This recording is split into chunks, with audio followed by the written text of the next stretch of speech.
What's up, guys? Welcome back to another video. I think right now this is an interesting topic that I've been thinking about a lot recently, and I think if you're a creator, you should really be thinking about this on whether you balance on this. And it's basically, are you making content for for your loyal audience or new audience? And so I just want to get into this idea because I see a lot of creators make a mistake of they do too much of a current audience content and then they do too little of new audience, new viewers like content, and then they go back and forth. So, and it can be the other way around and so on. And so I just wanted to talk about this. And if you're a creator, I hope this helps you. If you don't know who I am, my name is Brandon. I work for AMP, one of the biggest creators in the world, or biggest couple creators in the world. Here's my retention graphs. So I feel like I have a decent amount of authority to know what I'm talking about. It has some validity. So let's get straight into it. So, in my opinion, there's two spectrums. So this is not binary. I don't want you to think binary. I want you to think in spectrums, okay? So there's two sides of a spectrum in content. And so there is current audience content where this type of there's a tag. I just bought some new clothes. There is a type of content that the current audience would love, right?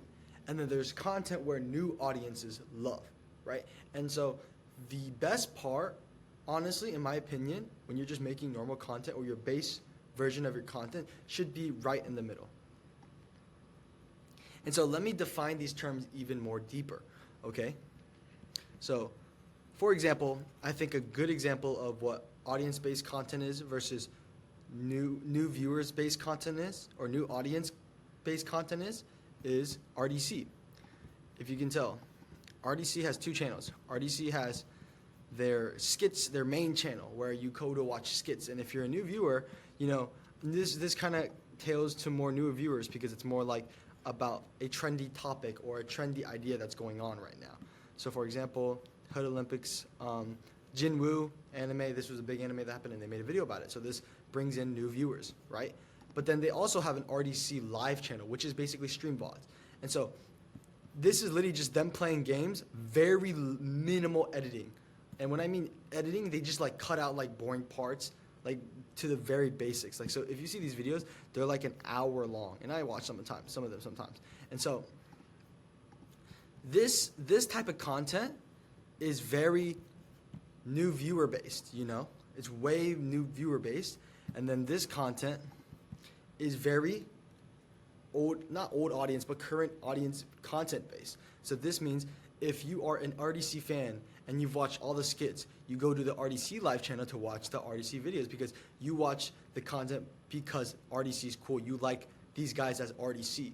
But new viewers who watch RDC, the RDC World 1 channel, they watch because it's a funny idea or topic that they're talking about. So streamers are really the new rappers. It's not like watch RDC play video games. It's, oh my gosh, like streamers are the new rappers. Like this is a trendy topic that what happened 7 months ago. And so why I talk about this is because a lot of channels, they get too far on the spectrum, or their main goal or the content they make is either too far right or too far left on the spectrum. And there's not one or wrong way to do this, by the way. Like if you're far to the left spectrum, there's nothing wrong with that. If you're far to the right to the spectrum, there's nothing wrong with that. Because like this, it makes sense to be more kind of on the right side of the spectrum because this is just extra content they have. They just want to post and disperse for the people that just love RDC for who they are, rather than this is more like kind of highly edited, highly produced, highly thought out so that it brings in new viewers, okay? But I would argue even this type of content is like right here on the spectrum where it's new viewers, but they have a bit of their own personality they add into the idea and the topic that brings in these new viewers into fans. And so basically these new viewers become into fans and they like actually start liking RDC because they like RDC for RDC, not for the cool ideas they have. And so that is, in my opinion, the best part, or that's where you want to get to as a creator, is that you have new content, right, that feeds the new audience, but it's enough personality sprinkled in where they start liking you for you, and then that's how you create a loyal fan base. And so why is this important? It's because sustainably, you can make content that brings in revenue sustainably. So what does that mean? Is that the highly produced content that gets a lot of new viewers is really hard to make consistently. And you can do it. You can get to a point where you could do it. But then, let's say you want to also have some extra revenue on the side, and you want to do like a RDC Live, or like whatever your name is, live channel. You're gonna need a bit of an audience, fan base to also watch this. And so, in my opinion, the live channels are a really good indicator to see how many actually like fan bases that does a channel have. So like they would literally buy anything in an instant type of thing.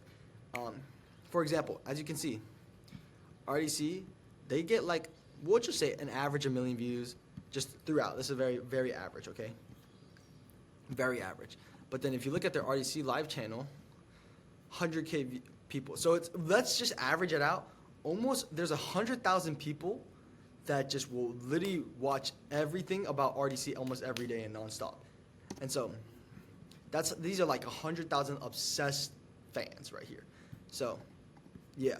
And now, you're probably asking, how do you know the difference between making new viewer-based content versus like old audience content? Good question. I will say this.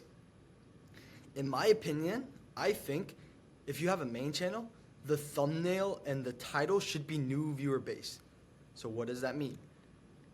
New viewer-based, I mean, like, let's say a very captivating idea is like, I spent $100,000, or I gave away $100,000, right? But then when you do the video of you giving out actually $100,000, you sprinkle in your personality, your goofiness to it. You don't want it straight, just so much editing. You want to kind of add or it's not even too much editing. It's just editing that doesn't show your personality. And you want to sprinkle in your personality, and like, you know, those times when you didn't know the camera was on and you make a joke, like you want to add pieces of that like there, because that brings in new audience, but then that also shows the new audience who you actually are. And so a lot of creators, in my opinion, or not a lot, but there's a lot of creators, or not, how do I explain it? Okay, what I'm trying to say is I know a couple creators who are too new idea centric, okay? Or too new viewer content centric, where they make content to show new viewers, and they can get 1 million views on these videos, but like it doesn't show them for who they actually are. So they will watch the videos because it's a cool idea, but they won't watch the video because it's them, right? And you might be like, who cares what idea, whatever. The thing is, if you get to a point where you can actually consistently bring in new viewers and also have a decent audience base that comes back, you can consistently get a certain amount of views, and also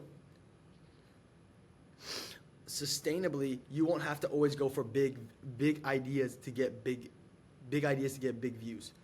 So, for example, if I say I just gave out 100K, right? That's a huge idea. That's a big already capital. You have to give so much capital to do that type of video. But if I slowly build up my audience, I can get to a point where I bring in decent amount of views consistently because they like me. But then I also can bring in, when I do a big idea now, it compounds because I already have an existing fan base, and then it compounds more into the new viewers will be like, oh, why does this have so many views? Let me click on it. So, yeah, let me get into this deeper. I really think Twitch streaming, so like streaming is the definition of the most left you can get on loving audience, like an audience that loves you. Because if you really think about a stream, you're watching this random guy talk for like hours or play video games for hours. And it's like, you gotta really like that guy to be watching this guy very long. So that's the thing. It's streaming, or like Twitch streaming, or let's just say Twitch streaming, is the very far left of this. Now, shorts like TikToks, video shorts, YouTube shorts are the most right side of this, because I watch a bunch of random shorts too. I like watch TikToks. You get only 60 seconds to convey your message, and sometimes 60 seconds is, in 60 seconds you can only convey your message. You can't actually like show off your personality. And so there's nothing wrong with that, but the thing is, you get faster and larger reach with this. And so you get very large reach. And so people will at least have seen your content but don't know who you are. This is, okay, actually, perfect example of this, where I've seen this firsthand, is I used to work with Seth Meering. He kind of quit, or he didn't quit YouTube, but he quit his prank channel because, you know, pranks are like, he's Christian and he's like he doesn't really feel. I'm also Christian, but he doesn't also feel like it's sustainable, and he doesn't want to be like 30 years old doing pranks all day, right? You know, and also this is a crazy political video. But for example, this guy is actually like the inventor of the idea of where he's the inventor of the prank where I put random strangers on the face. I put random strangers on T-shirts and then just go up to them and say hi. And I asked my friends like, do you know who Seth Meering is? And they're like, no. But do you know this like prank concept where they put a T-shirt, they put their stranger's face on the T-shirt? Oh yeah, I've seen so many of those clips, bro. Exactly, because he mainly his revenue is from shorts. Like people know of this idea, but they don't know of him. They don't know Seth Meering. Okay, so there's nothing wrong with that. But I'm just saying, look how sustainably it's hard to have a loyal audience. For Seth, I think this is a good example of or these two videos are more examples like your flop videos will show you actually how many fans you have, like loyal fans. So this guy kind of has about, let's say 30-ish K loyal fans to watch. But every time he wants to get big views, he has to go for a big idea. And so a lot of his videos are relied on big ideas, which there's nothing wrong with. It just gets harder and harder and harder because you have to top yourself. You have to keep going for the bigger and bigger idea. And so like I said, this is why having a fan base is very important at the same time, or building content for fans is important because you want to get to a point where they watch content for the big idea, but also the big point is that they watch it because it's you, right? So, for example, this guy's issue, and this all love to Seth. I talk to him here and there, like we just like have fun because he also has a different channel right now. So that's why he said he didn't really quit YouTube. He has a different channel where he just does car stuff on it. His biggest issue, in my opinion, was that he wasn't putting in enough of his own sprinkle of personality. So Seth's issue was he was very far end on this side, right? And so it was hard for him to have an actual fan base and have sustainable content that will always there will always be, it was hard for him to have a solid fan base. So if you want to do a merch launch, it's going to be hard for him. And so the reason why having a solid fan base is important is because if you want to sell a product like a merch, like Mr. Beast chocolate or AMP tone, Nico shades, like stuff like that, it's going to be even harder if you don't even have a fan base, because asking a viewer to buy something from you is already hard enough, right? Like at least let it be a fan that buys from you, not just a new viewer that kind of sees your videos here and there. And so, yeah, a perfect example, in my opinion, of we'll say one YouTube channel, because there's YouTube channels and then there's ecosystems of YouTube channels, right? So a good example of it is Beta Squad. So we got the Beta Squad channel, right? And then we have the individual guy's own channel. Or let's say AJ, like let's do AJ Shabil. And why is this important? It's because Beta Squad, the main channel, first of all, they already do a great job of mixing personality with new audience, okay? So like this is more like, oh, you kind of have to like already like Beta Squad to watch these type of videos, just because it's restaurant. Nobody cares if you're a restaurant or whatnot, right? But more like Last to Leave Solitary Confinement. That's a huge video because what the heck, solitary confinement? I want to see that. It's a big kind of trendy idea. But they sprinkle in their personality by adding bits and moments of like, oh, hey, this is how I act, or this is how I act, And so the thing with Seth, so I'm tying this back. The issue with Seth was he didn't add his personality. Like a lot of his videos were just a lot of monologue. Oh, okay, and next up is this, and we're gonna do this. But there wasn't any actual content of him just kind of like having fun and goofing around. And so you need to add bits of you having fun and being yourself in the content while pushing the objective of the video still. And that's what Beta Squad's really good at. They'll push the objective through the video, but then they'll still have jokes. And so people are like, oh, I like Chunks a lot. Chunks is pretty funny, yada yada. And so they're really good at like these like the new viewer and the current audience mixing, because like 6 kids versus 1 adult. Whoa, what the heck is going on? And then I'm like, I want to watch it because I think Chunks is funny. But Now it gets deeper. It's an ecosystem. So in my opinion, if you want to hit the middle, if you want to perfectly hit the middle in your content, it's got to be really produced, highly produced. And because it's highly produced, it takes a lot of time. You need a lot of people. You need a lot of cameras. You need a lot of money. You need a lot of editing, you know? So it's highly production. So it's really hard, but this should be at the top of your funnel in your YouTube ecosystem, right? And now what? Let's say I'm a Beta Squad viewer. I watched all the Beta Squad videos and I want more, you know?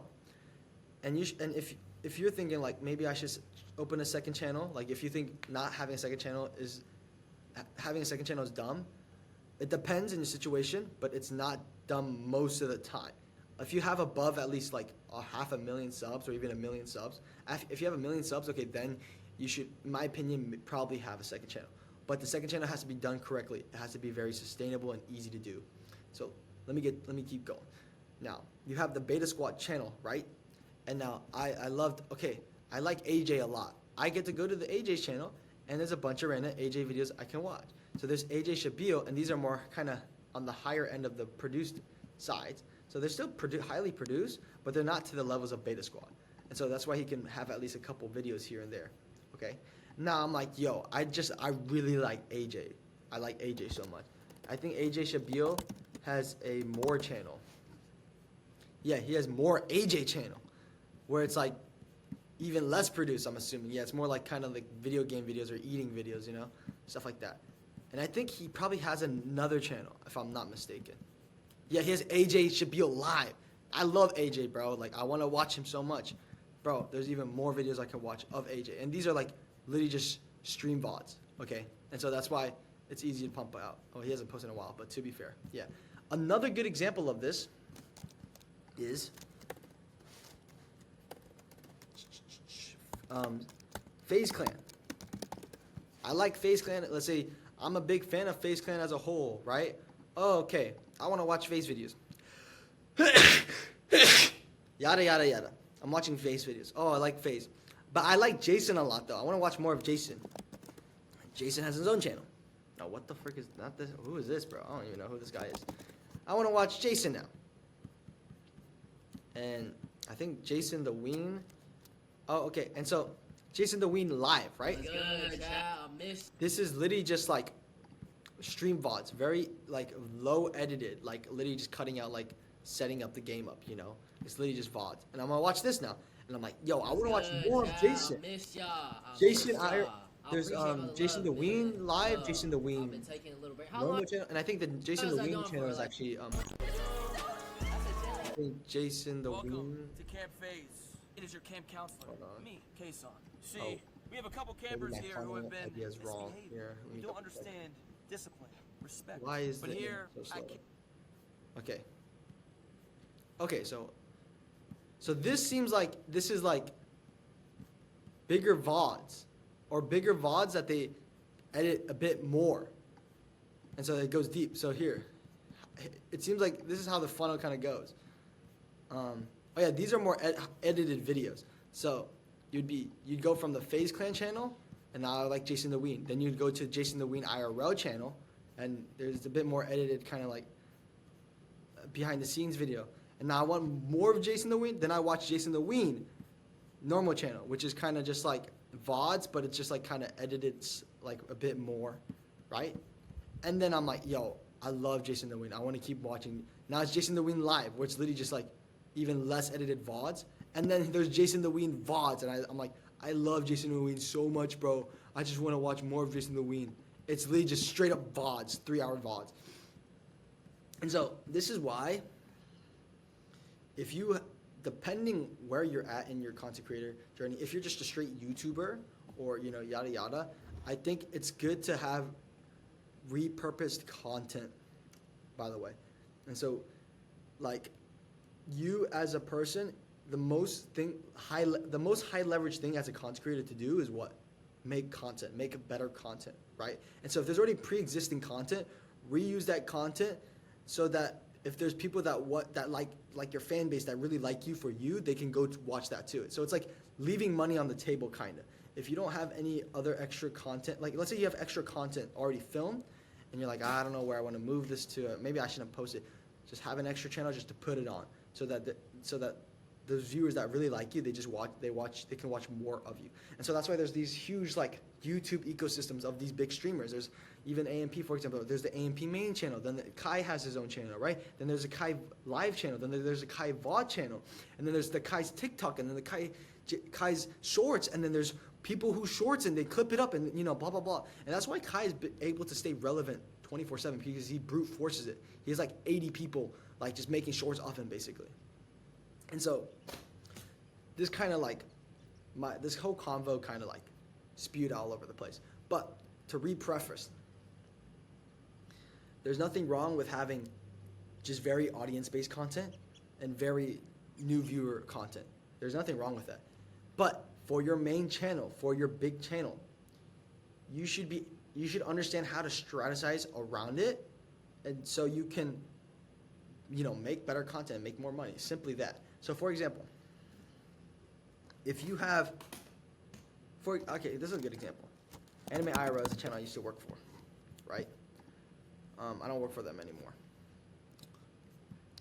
This channel is very, very, very audience-based centric. They already have a core audience that people like watching. But in my opinion, I think they should go for more bigger ideas, a little bit slightly more bigger and bigger ideas, because they already have a good, loyal audience. Let's bring in a new audience at the same time.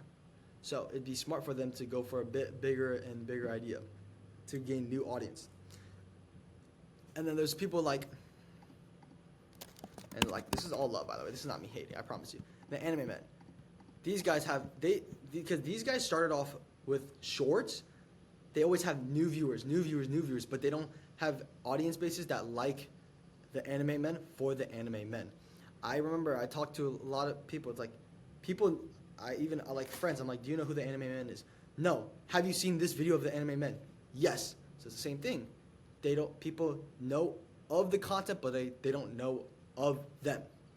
These guys' issue is that it's too new viewer centric. Let's add in your personality. Let's sprinkle in your personality. It's too much like brute force content edited. So like these guys' videos, it's very monologue.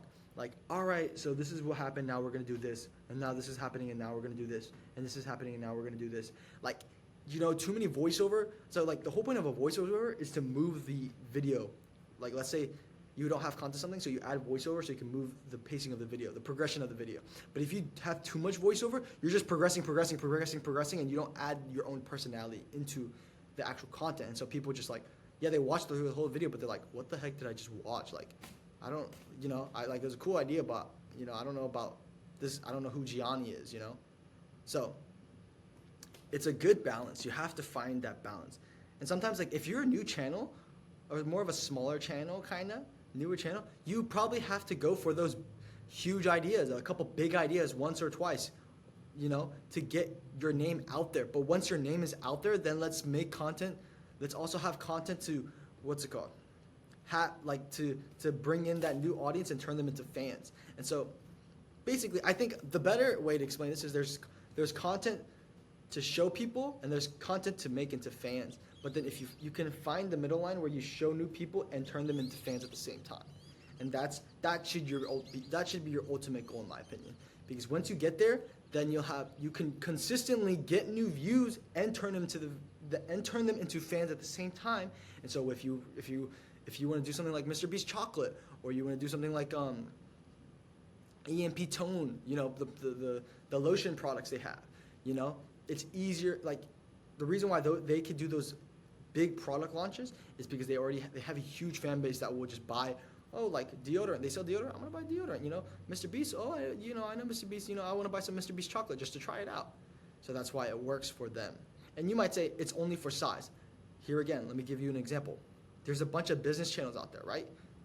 Ooh, my butt hurts because I've been sitting on the ground like that. But there's a bunch of business channels, right? These business channels convert hundreds. Sorry, my MacBook is like really dirty for some reason. I just realized. Okay. But there's a lot of business channels, right? And a lot of these business channels post content on YouTube, like really low edited, like sometimes even no editing. But it's their main funnel source for their revenue and their money, because they don't care about getting new viewers. Or like they do, but they don't care about appealing to the mass. They only care about an audience who will actually sit down and watch their videos to the fullest length, and that means they haven't like they're committed enough to actually buy their program. And so, for example, people like Charlie Morgan, Sam Ovens, these guys are like millionaires, cajillionaires, right? And they literally have like very minimal editing in their videos. It's literally them, hey, what's up? We're gonna talk about this topic. Okay, it's like this type of video I'm doing right now. And the reason why I'm also doing this type of video is because I'm probably in the next 2 years or 1 year, I'm probably gonna have a product for you to sell to you. I'm just letting you know. That's why I'm also making content like this, because I don't care about appealing to the masses. I care about appealing to creators, okay? Creators that are that are like committed in this long-term game.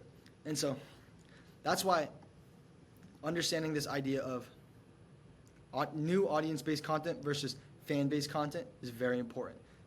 Because you could be leaving money on the table by not understanding this. So yeah, hope this helps. If you thought this was a cool idea, or if this is something that you didn't know, let me know. If you think I'm wrong, let me know too. So yeah, hope you guys have a good day. Peace.